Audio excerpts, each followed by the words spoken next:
Welcome back to the Make Time for Success podcast. This is episode number 223. This episode today is all about the writer's life, the writing process, and how to become a consistent and powerful writer. I have the great honor of interviewing a new colleague. Her name is Paulette Perhach, and she is a regular contributor to the New York Times. And her work has been featured in inVox, Elle, the Washington Post, Slate, Cosmopolitan, Glamour, Marie Claire, and other literary sources. She's the author of 2 multi-million reader viral essays, and she's done all of this and made all this happen while also having ADHD. Her book, Welcome to the Writer's Life, was published in 2018 and was selected as one of Poets and Writers' best books for writers. She blogs about the writer's craft and life at welcometotherwriterslife.com, and she leads meditation and writing sessions through a very important meeting. She's really dynamic. She's established a wonderful community of writers, and she's got lots of thoughts about how to live life really big. So let's go listen to her thoughts and her brilliance right now.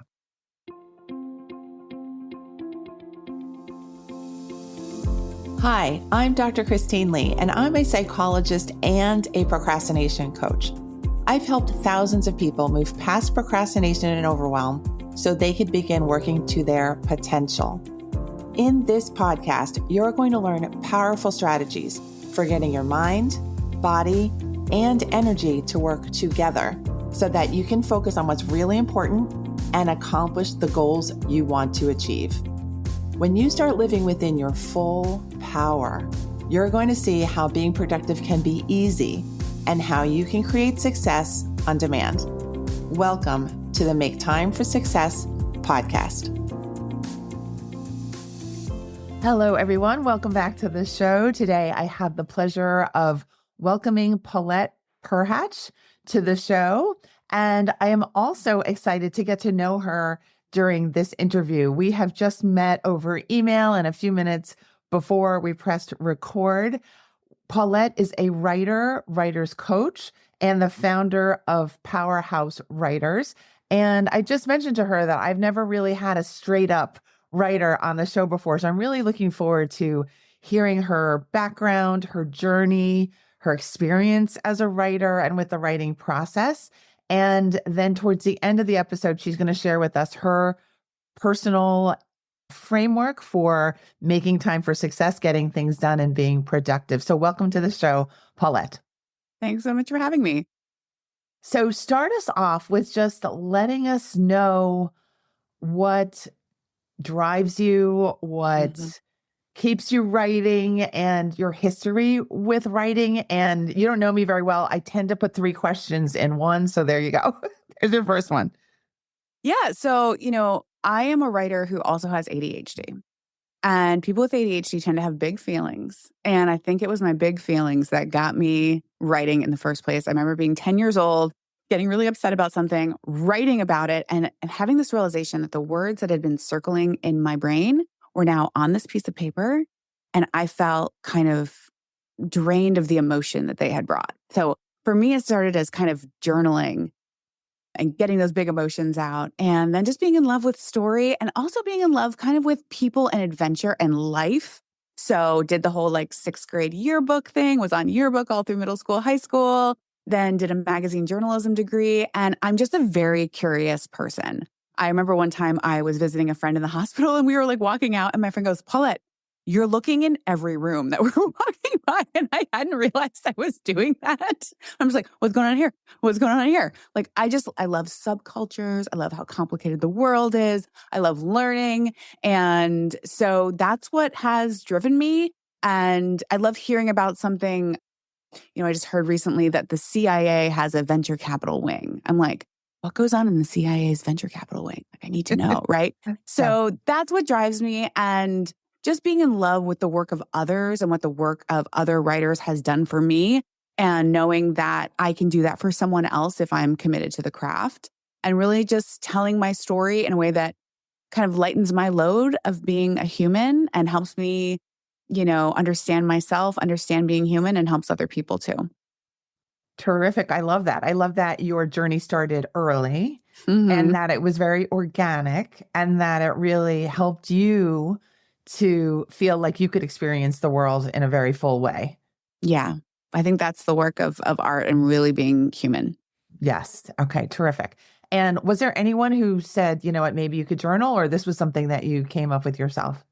Well, my mom is a teacher, so I would imagine she had all the materials there. I don't really remember a moment of being invited to journal, but I was really encouraged to explore and write in general and just have an intellectual life. Okay.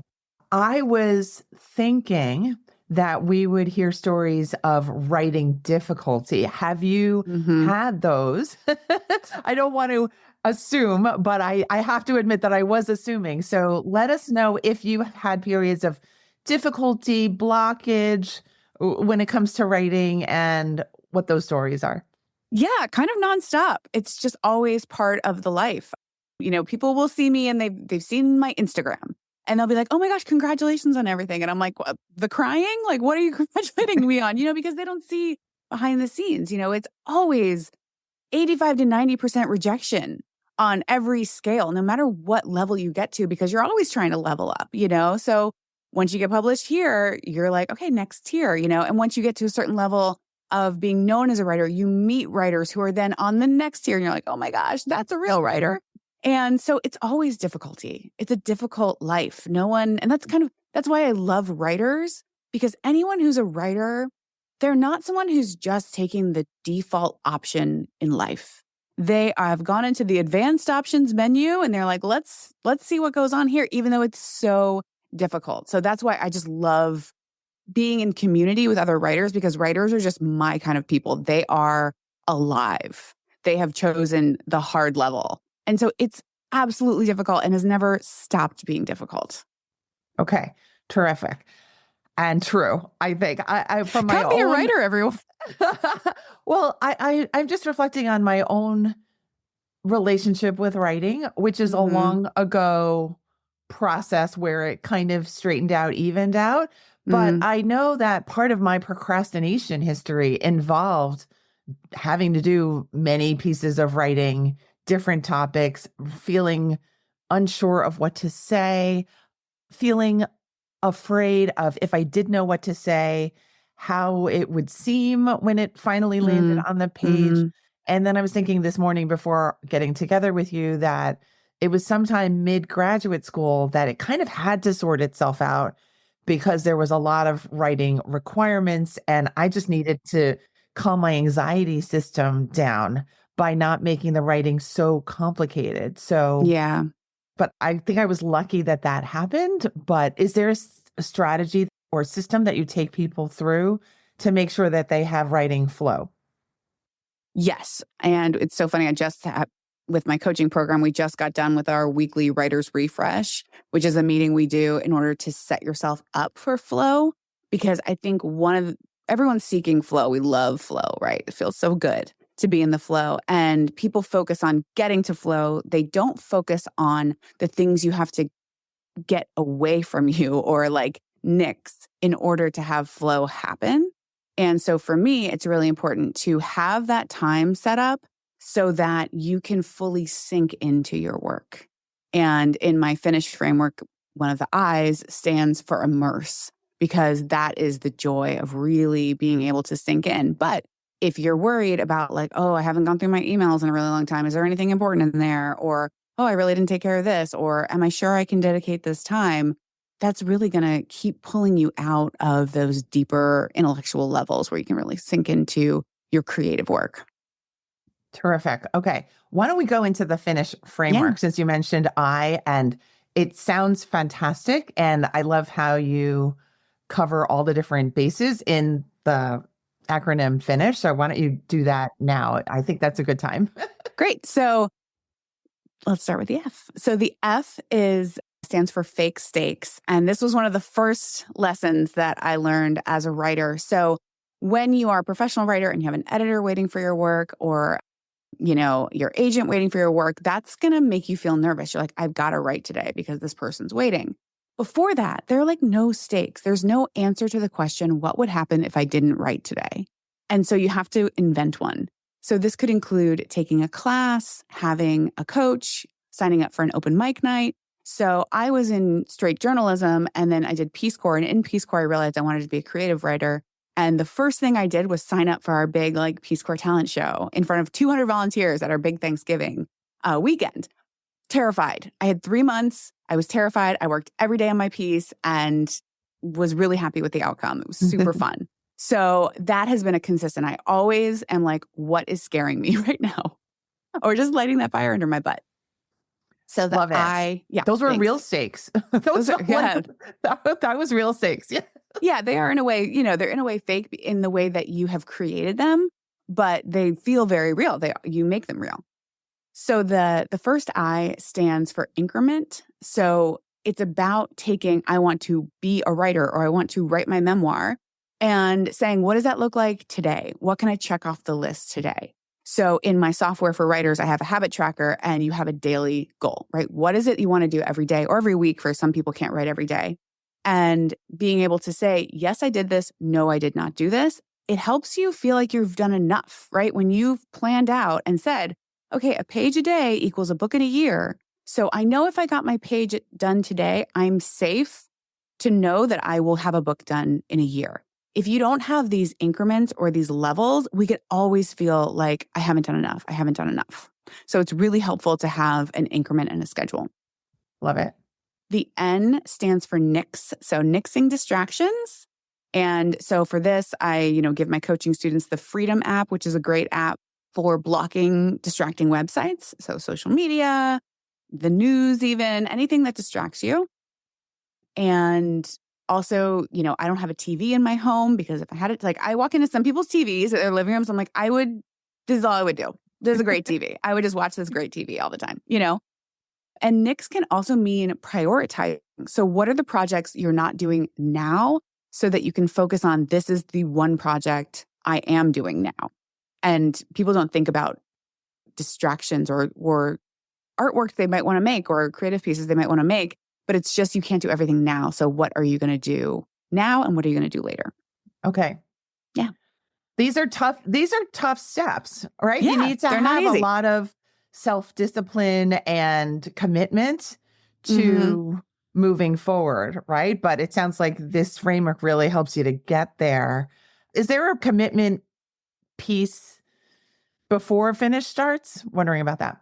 Interesting. It's about a way to like reverse engineer discipline. So I use the Freedom app because I don't have the discipline to sit here and not click on Instagram while I'm writing a difficult piece, right? And so it's, I can, like, I watch TV on my laptop sometimes, like, it kind of sucks, and like, if I don't have to have the discipline to not watch my big TV. I just don't have a big TV. Yeah. So it's really, I think, helping to systematize discipline. Okay. Terrific. Yeah. So the second I is for immerse. And so that is really finding time and blocking off time to fully sink into your work. I use meditation in my daily writing group that I have. We meet every day at 10 a.m. Eastern, 7 a.m. Pacific. And I lead a 10-minute meditation, and then we all write together for 45 minutes. So that meditation is a really good tool to sink into your work. And I think also just having a plan and knowing that the rest of your life is organized and right now is your writing time and you don't have to do anything else. And that's the best gift to give yourself. Beautiful. And thank you for having that kind of community. I'm sure it's such a gift to your followers and students. That's beautiful. Right. Terrific. Yeah, we started it during COVID and it's been wonderful. So the S is for share. And this is about creating community around your writing goals, which helps shift your identity toward, yes, I am a writer. I am one of these people. Susan is submitting to River Teeth magazine. I should submit there. This person got a piece done. There's no reason I shouldn't have my piece done. And so it's really helping to create that social connection around your work so that, number one, it just helps you get it done faster. You have people to ask questions, people to commiserate and pick you up when you're down, people to celebrate with you. It just makes it more fun. And then I think it also helps with the identity piece. And as it, if anyone's read Atomic Habits, like the identity is such a big part of keeping up with your habits. Mm-hmm. Yeah. I find that, before you go on to H, I Yeah. find that people are somewhat reluctant to do the S part. The feeling that, well, it's maybe private, or I'm not yet feeling the identity. And what would you say to the people who think, really, no, I'm interested, but I'm just going to stay here. I'm going to stay in my cubicle and I'm going to just plug away and feel afraid by myself. What would you say to that person? Yeah. It reminds me of when I moved to Seattle and I found out there was a writing center there. And I was like, oh, for writers, like those writers, those people who are writers. And then I let myself like go to one reading and go to one event, and I met people, and they all sounded just like me. Even people who had books published were like totally having all kinds of anxiety about their writing lives. And I was like, oh, I'm not that different from these people. And then they had a community night, and I said, you know what? I'm going to go.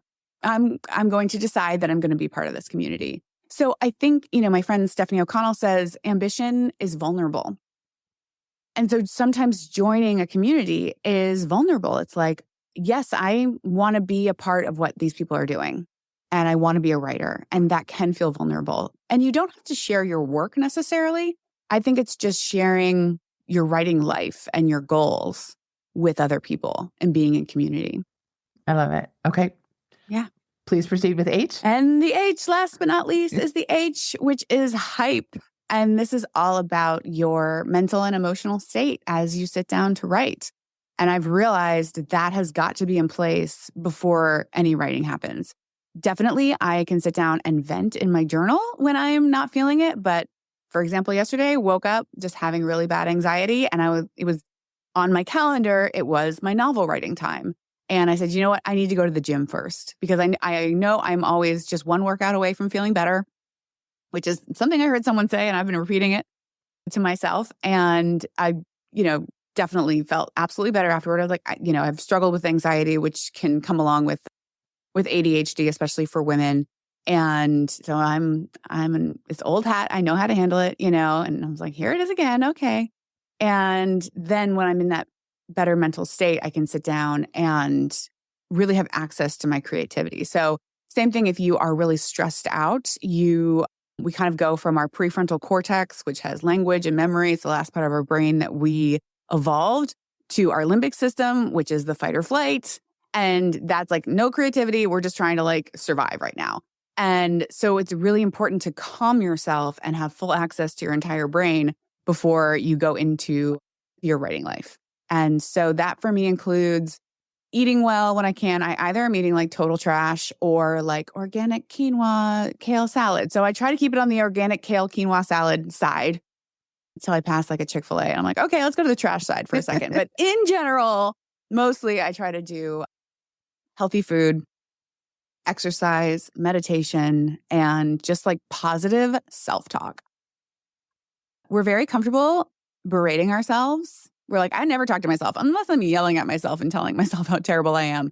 And you can be nice to yourself. I didn't know this for a few decades. And I found it out. I was like, wow, that feels better. So just talking to yourself nicely. Being like, all right, buddy. Wow, we messed that one up. All right, let's try again. What are we going to do? Right. So your mental state and the story you're telling yourself, about your creativity, about your life are so important.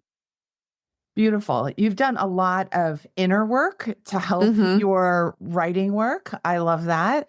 And one question I have at this point is, you mentioned the ADD and the emotions. What about the ADD and I guess the pace of thoughts, or the variety of thoughts, and how you work with that as you're trying to get some work done?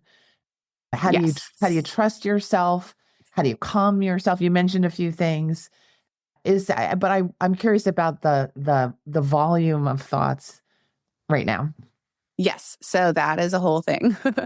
And so I actually designed a software for writers to help them stay organized, which was a pretty extreme reaction to having ADHD. It's called the Writer's Mission Control Center. And so I try to put everything in there.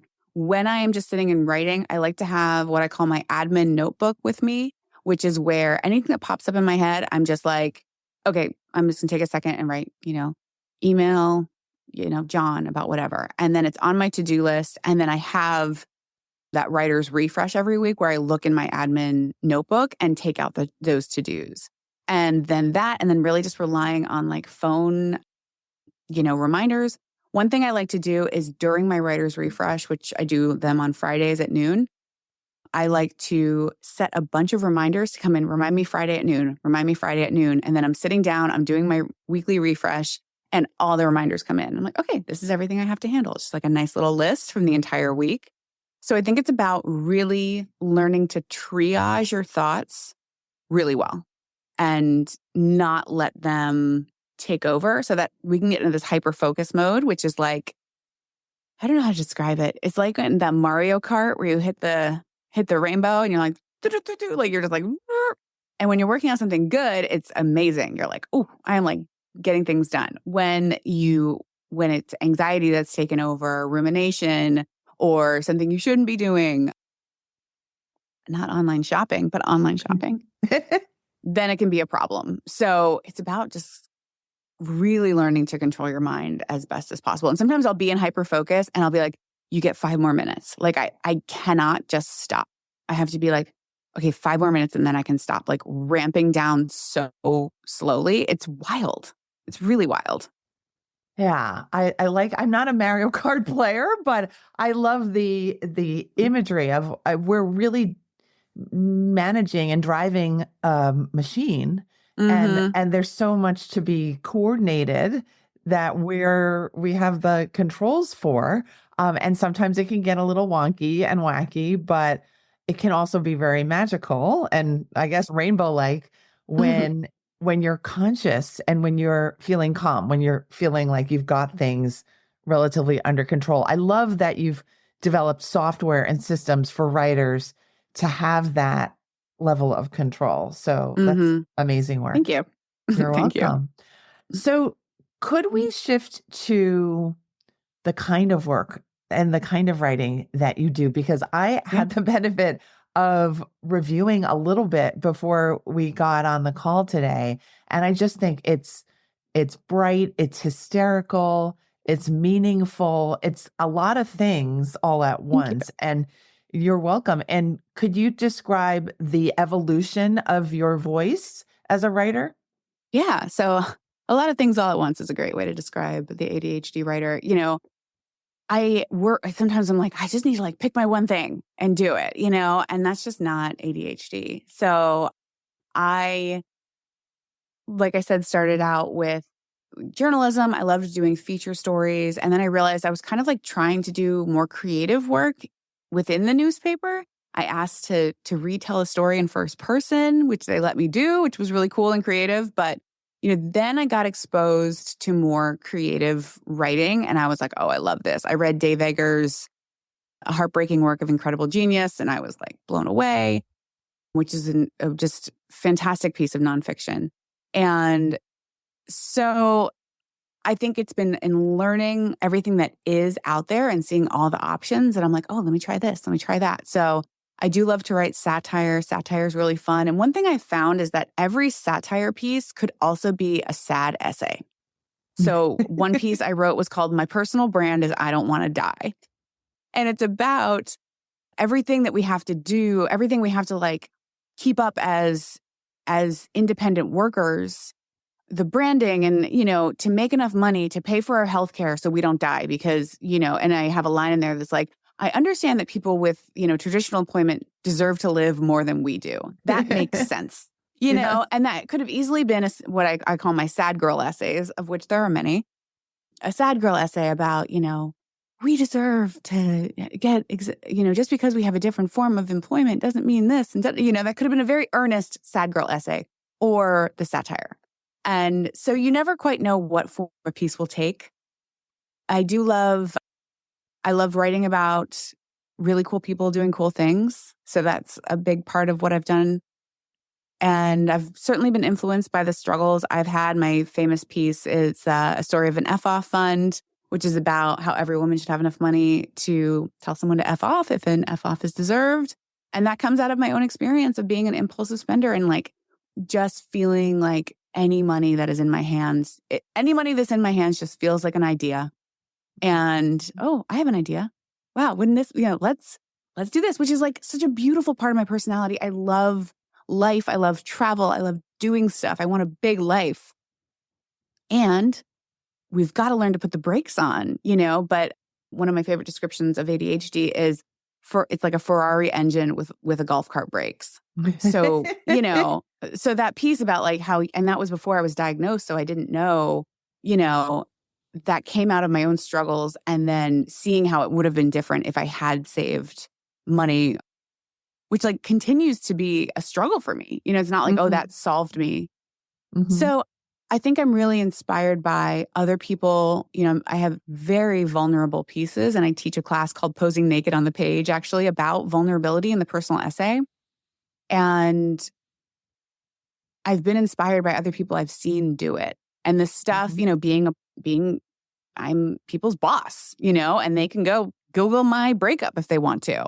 And so I'm really about kind of like living on this really deep, out on a limb level of being a human. And that's what it means to be an artist. I love this. I love your voice. I love your pieces. That line about people with traditional healthcare and not really worked, by the way. And I'm reflecting that a lot of my audience, I think, have the Ferrari brakes, that they actually have a sense that they are made for more, but they're more used to holding back or playing small or feeling overwhelmed in the moment and not being able to really get to the next phase or the next regulated state of themselves. And so I love your energy. I love how you play really big. I love how you've worked it. You haven't said, well, it was just a 10-year-old essay and then everything's been roses since. You really are very vulnerable in your writing and in your public pieces. And I really encourage everyone to follow Paulette and just follow her journey. And please let us know how people can become writers and study with you, join your community. Let us know all the things. Yeah. So I love helping writers be writers. My mom was a first grade teacher, and I definitely have a teacher's heart, but I love adult education more. And I'm also about, in that community that I talked about, having the community be like, let's do it together, right? Body doubling is a big thing for people with ADHD. So sitting down, and now is the time we're writing together. So people can join my daily writing group, A Very Important Meeting, so they can just join on that level. I also have something called the Finishing School for Writers, which is a 6-month program. And at some levels, it includes one-on-one editing with me. So you meet with me for half an hour or an hour a week to go over your work and edit and workshop your work. And we also have, kind of like a client-only open mic day. We meet every Friday for our writer's refresh and do that together. We have submission sessions. So really everything that it takes to be a writer, we're meeting up and we're doing it together. So it's people who are like, I have been wanting to do this for decades. I've never done it before. I'm serious now. Now is the time. Like, let's go. And then if people want to use the Writers Mission Control Center, that's at thewritersmissioncontrolcenter.com. Terrific. And may I ask, just to check for our listeners who have never considered themselves writers and are really at the beginning level, but are curious, are your sessions appropriate for those people? Yeah, for sure. I also have my book, Welcome to the Writer's Life, which I think helps people feel like, okay, I kind of get it now. But I love starting writers. And in a way, I love kind of like, getting my hands on them first because they haven't, I wasted so much time, and it's so nice to work with people. It's like, you haven't wasted any time yet. You didn't, I was like sending my work out. Like the first year I wanted to be a creative writer. I'm like, oh God, no, to the New Yorker. Don't tell anyone. It's so embarrassing. But because I was like, I'm going to be discovered. It's like, no, calm down. So now if I were in my first 3 years, I would be like, you're reading a lot, you're writing a lot, you're honing your voice, you're learning. That's what you're doing with your first time. And then also with the Writers Mission Control Center, so many people are like, I've been listing all of my submissions in a Word document, and now they have to kind of move their janky system over to this system, and you can just start fresh And so, yes, send me all the blank slates. I can help you get started really strongly and not do all the mistakes that I did when I was just starting out. That sounds like a great promise. I love it. And Paulette has kindly offered a free first session to a very important meeting. And I'm going to create the link for us. It's maketimeforsuccesspodcast.com/writing session. Again, it's maketimeforsuccesspodcast.com/writing session. So could you give a sense to people who are interested what they will find once they go through that link? Yeah. So you'll just pick a date on the Calendly, and then you come in and we all say hi for like the first 5 minutes. Then the leader, it's myself or one of the associate coaches, who will lead a 10-minute meditation. And then we all just write together for 45 minutes. And at the end, we kind of hang out and we say, how was your writing? How was your writing? And, it's so fun to see, someone will be blocked, like, I'm still having trouble. And then, one day they're like, today was the day I finally got it done. And we're all like, yay. We're like feeling those celebrations with each other. And, some people are like, today's the day I actually, finished the novel. And it's really cool. So it is like we're all on this road together. And that community really helped me see, I think there's a lot of pressure on artists to be like, I need to be the best writer ever. Like for me, I was like, what if I become a writer and I never win the Pulitzer Prize? It will be humiliating, right? And instead you just see, instead of being this, I need to be the most beautiful singular flower in a vase, you're like, I am just one flower in like a field of wildflowers. And like, this is what we're doing. And I'm just in community with people who love the beauty of this artwork. And that in itself is such a joy and such a payoff. I love it. I love it. Thank you for establishing this kind of community. I'm honored to interview you today. Grateful for your time and your essence and your motivation to do this. Really, I'm really impressed. And thank you for having me. Thank you for being here. And thanks for sharing your light with us on the show today. Maybe leave us with a wish for our burgeoning writers and people who are mid-process. Yeah. So this is funny because I sign all my emails, may you, something. So I will say, may you free yourself from the illusion that writer is a label rather than writing is a joy you are invited to and no one can take away from you. Beautiful. I love that. Thank you so much, Paulette. It's been a pleasure. Christine. Thank you, everyone, for listening to me and Paulette get to know each other. It's been amazing. Remember that link is maketimeforsuccesspodcast.com/writing session to connect more with Paulette. And we'll connect again next Thursday when the next episode drops. Thank you so much. Bye. Thank you for listening to this episode of the Make Time for Success podcast. If you enjoyed what you've heard, you can subscribe to make sure you get notified of upcoming episodes. You can also visit our website, maketimeforsuccesspodcast.com, for past episodes, show notes, and all the resources we mention on the show. Feel free to connect with me over on Instagram too. You can find me there under the name Procrastination Coach. Send me a DM and let me know what your thoughts are about the episodes you've been listening to. And let me know any topics that you might like me to talk about on the show. I'd love to hear all about how you're making time for success. Talk to you soon.